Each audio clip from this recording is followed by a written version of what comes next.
赫克塞斯公开嘲讽俄罗斯，俄罗斯的实力到底是不是已经被美国拉开差距了？俄罗斯最近又在哪些交锋当中被美国比了下去？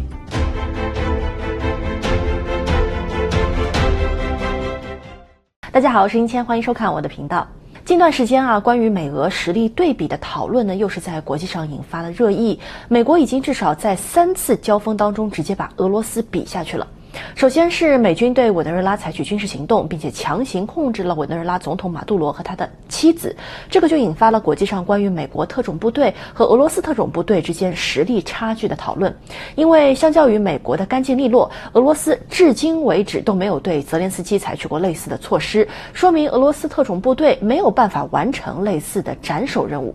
还有媒体提到，在2022年2月，俄罗斯对乌克兰发动特别军事行动的初期，就曾经空降过特种部队，试图去夺取基辅郊外的霍斯托梅尔机场，意图去建立一个桥头堡，为后续部队空运去创造个条件，实现快速攻占基辅的目标。但是却没有能够巩固和扩大控制区，行动最终失败了。根据乌克兰在2025年7月所发布的消息说，俄罗斯联邦安全局派特工小组在基辅州活动，并且涉嫌参与刺杀一名乌克兰安全局的上校，但是被乌军识破并击毙了这个小组人员。不过俄罗斯官方对此保持沉默，没有予以置评。当然了，也有分析人士指出，俄罗斯特种部队之所以没有办法完成像美军一样的斩首行动，主要还是2个国家的情报部门之间存在差距，尤其是美国对委内瑞拉的渗透比俄罗斯对乌克兰的渗透更加的彻底，这也是两者之间最大的差距。而其次就是赫克塞斯公开嘲讽了俄罗斯防空武器。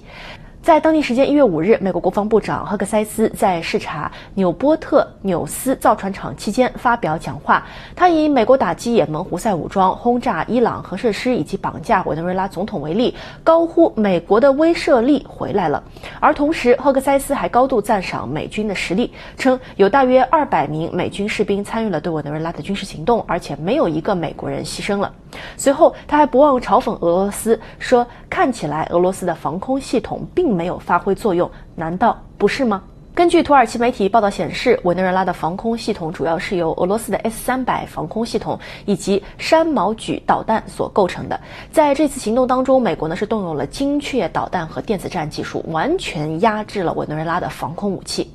不过也有消息指出，这些俄制装备之所以完全没有发挥作用，主要还是因为委内瑞拉受困于经济危机和国际制裁，装备维护状况和人员战备水平都是极差的，让理论上完整的防空体系实际上早就已经是千疮百孔，轻易遭到了美国的电子压制。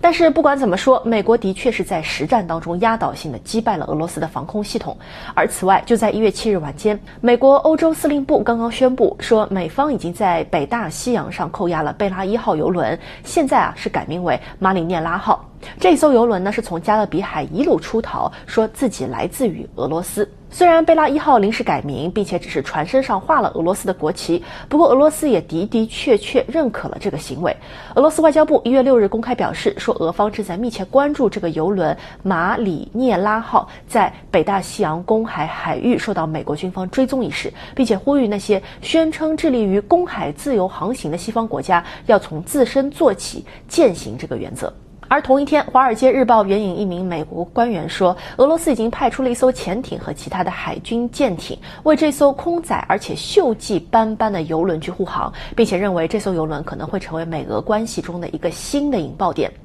不过事实证明，美军完全没有理会俄罗斯的海军护航，依然对这艘邮轮采取了登船扣押的行动，而且还公开宣称，美国对受制裁的委内瑞拉石油的封锁在全球范围内仍然全面有效。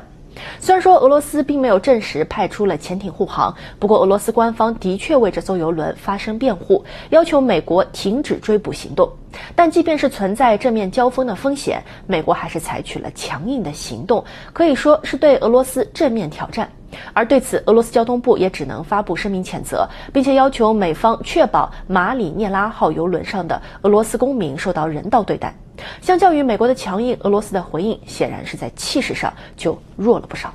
好了，本期视频就到这里，欢迎点赞、关注和留言，我们下期视频跟大家再见了。